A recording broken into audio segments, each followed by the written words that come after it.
This is an emergency alert.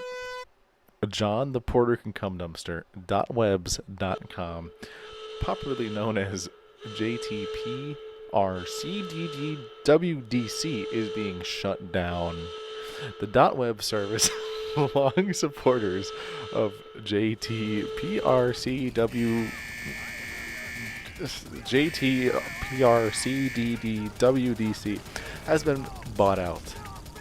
By whom? Unknown. Maybe the palm oil lobby. It's yet to be seen. But clearly, the roundtable on sustainable palm oil, it was them. It. This is a call to action.